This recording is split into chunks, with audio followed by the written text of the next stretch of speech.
Hey there everybody, just doing a review for this RAVPower 20,000 milliamp hour 60 watt power delivery power bank. Just taking a look at the box. This is their box, just a really minimal packaging. It just has their branding at the front, and what's included in the box is the power bank, of course. You also get this USB-C to USB-C cable, the manual, and also the warranty card right over here. Just taking a closer look at the manual in case you want a closer look at the specifications. There they are.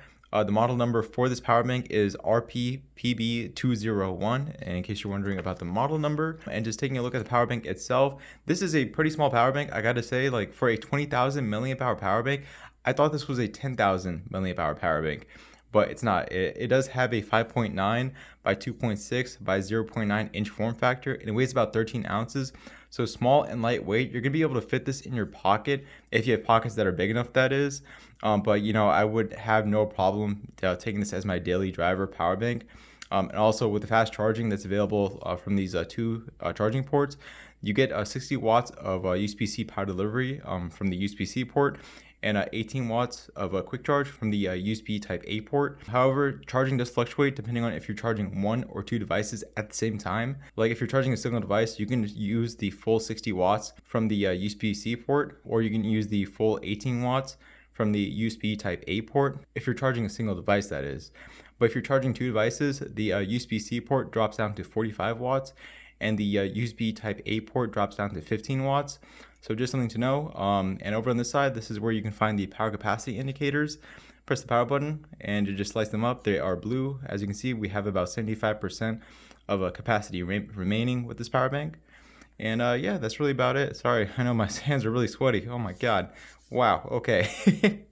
Over on this side, this is where you can find the specifications of the power bank as well. And also something I forgot to mention is that you can recharge this RAVPower power bank at 30 watts through the USB-C port. It does not come with a wall charger, so just something to know, but you can recharge it with a 30 watt power delivery wall charger using the USB-C port, which is going to be pretty fast, you know, considering that this is a 72.6 watt hour power bank. But yeah, let's get to testing it out, see how it performs with the charging ports, and then I'll be testing out the recharging as well. Let's get to it. Alright you guys, so just back with the RAVPower power bank. So yeah, I mean, I'm getting a 26 watt input from my Lenovo Flex 5 laptop, and it is the only device charging from the USB-C port on the RAVPower power bank. And so yeah, I mean, it's performing as it should be. You're going to be able to charge most USB-C chargeable laptops from the USB-C port on this power bank because of that 60 watt power delivery output. Let me go ahead and plug in my Galaxy Note 9 to see if I'm able to fast charge and charge my phone at the same time. Okay. And looks like my Galaxy Note 9 is only standard charging.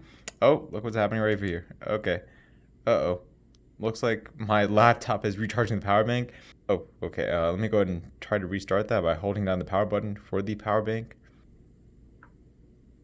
Okay, that fixed the issue. Okay, that was a little weird, but okay, so yeah, when I plugged in my Galaxy Note 9, the laptop started recharging the power bank for some reason, but I just held down the power button to restart charging, and it looks like everything's going smoothly now.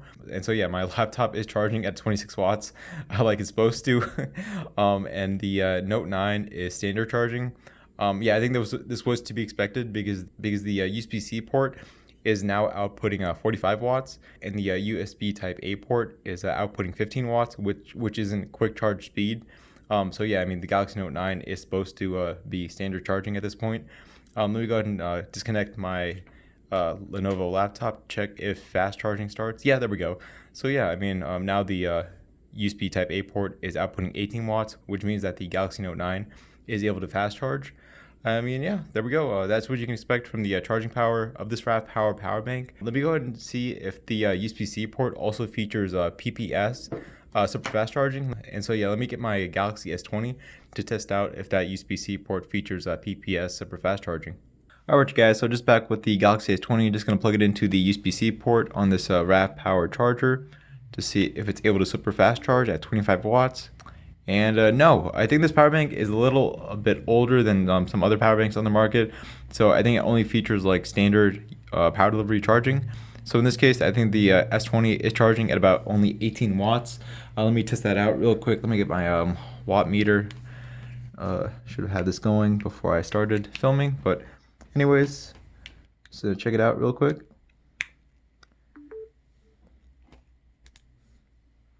Yeah, it looks like it's charging at about 18 watts, 13 watts, like basically the same thing. So yeah, I mean, this power bank does not feature PPS, super fast charging. So just something to know in case you're wondering about that.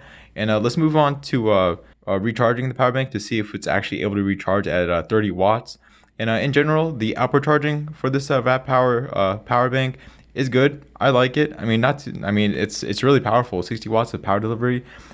This is meant for charging laptops, also tablets and smartphones. You can also charge a Nintendo Switch if you want to. Like I got a Switch right over here.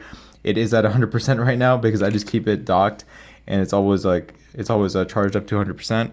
But if you want to just plug in a Nintendo Switch to charge while you're being portable with it, you can do so. Of course, console battery at 100%. So I mean, it's not charging right now, but you could recharge a Nintendo Switch if you want to using this RAVPower power bank. But anyways, let's go ahead and start testing out the recharging for it to see how that performs as well.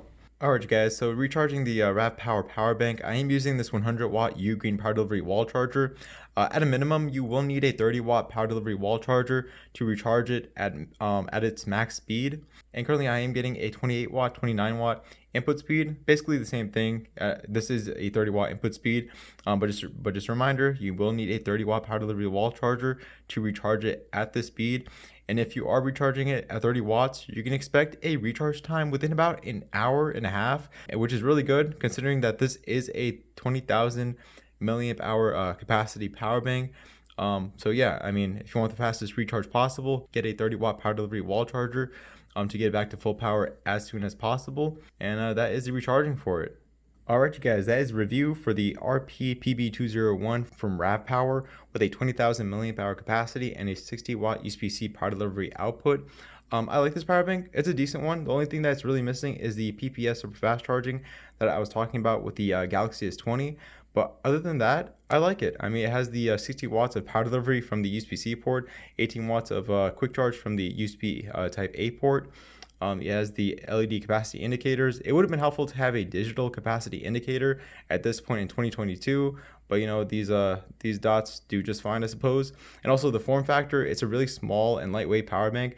I wouldn't think that this is a 20,000 milliamp hour power bank unless I was told on the packaging and on the product page, because this almost seems like a 10,000 milliamp hour power bank. For such a small form factor, but no, instead you're getting 20,000 milliamp hours.